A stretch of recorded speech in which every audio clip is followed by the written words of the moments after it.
Thank God we're here. We're back with the learning history. It is a part 2. Alright, I'm gonna explain it to you clearer after a break. Maybe like today I am drunk already. I am drunk at the beginning of the morning. I'm sorry about that. Okay, so just the first one. When Bob left school, he got a job as a receptionist. So he got a job as a receptionist. That is when he got a job when he finished school. When he finished school, he got a job. Not when he was leaving school, he got a job. Not when during the time he was leaving school, then a manager came to him and say, "Hey, do you want to work at our hotel as a receptionist?" No. He left the school. Then, an amount of time later, he got a job as a receptionist. But they are all in the past. So, no. Okay, no. Okay, so it must be clearer. All right, clearer than ever. All right. Number two, baby. Number 2. All right, where is the mouse? It's going where? All right, it is here. All right. Past simple and past perfect. Alright. When Jack arrived, Sandra put on her coat. That's sentence 1. Sentence 2. When Jack arrived, Penny had put on her coat. So who put the coat on before Jack arrived? I'm gonna let you 5 seconds to think about this. 5, 1. Okay, I'm sorry to count from 4 to 2. So I'm just gonna review the answer. It is Penny.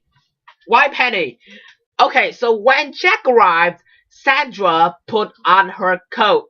So means when Jack arrived at Sandra's, Sandra started to put on her coat. Then they went together. I don't know they went nowhere, but they just stop it there. Jack arrived, then Sandra put on her coat. But that are all in the past. We know about that. But in the sentence 2 told you about when Jack arrived, Penny had put on her coat.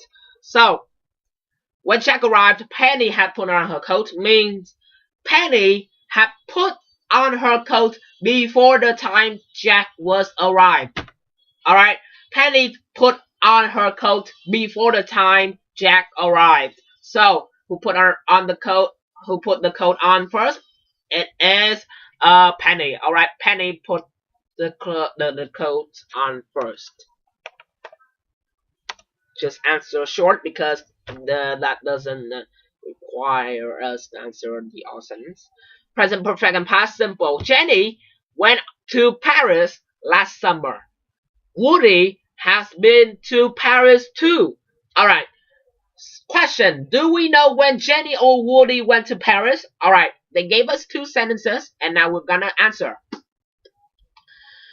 Of course we know when Jenny went because it said right at the bottom of the sentence. It said last summer. So we have to spot out the which phrase do we use the time.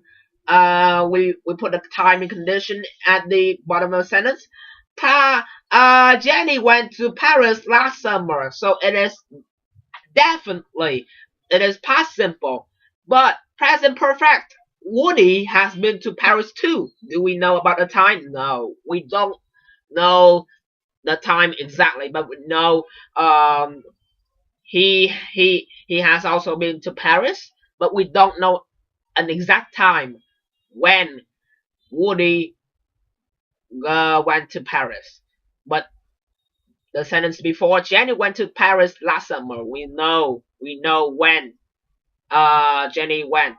So it is clear as day. Alright. So Jenny, we know the time of Jenny, but we don't know the time of Woody. Alright.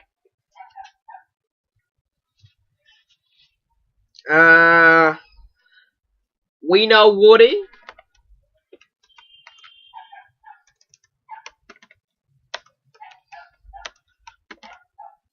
Wow. We know Woody's time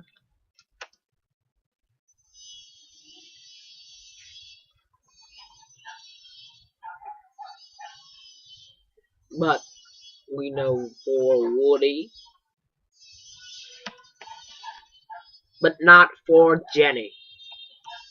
Right? Jenny? We know for Jenny.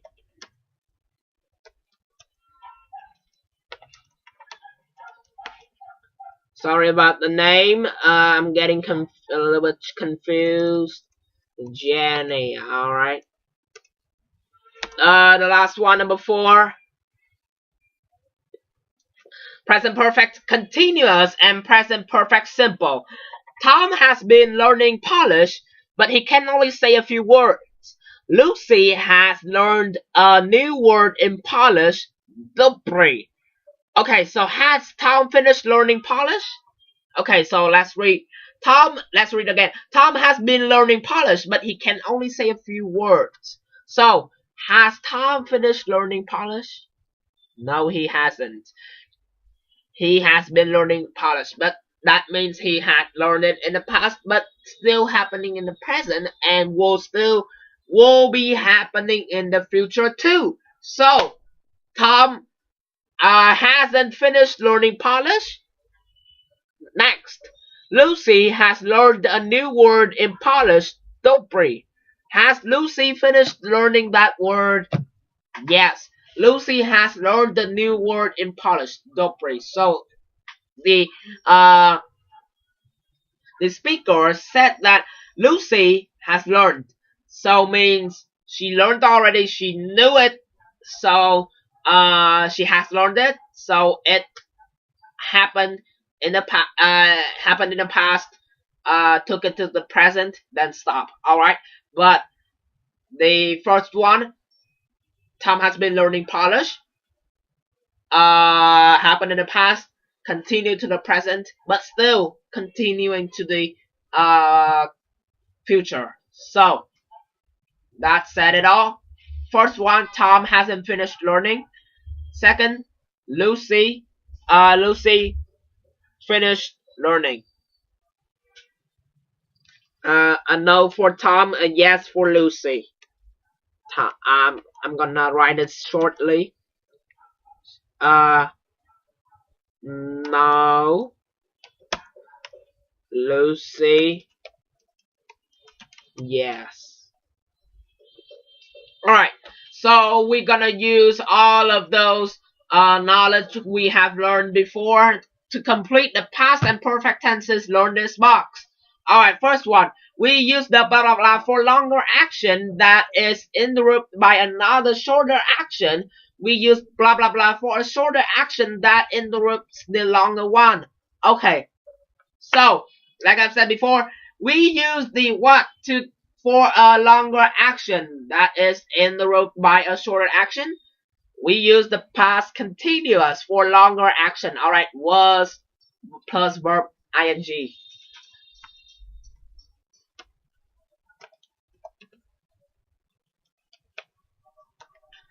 Alright, then here we use the blah blah blah for a shorter action that interrupts by a longer one. That must be past simple. Alright. Do we need example for this?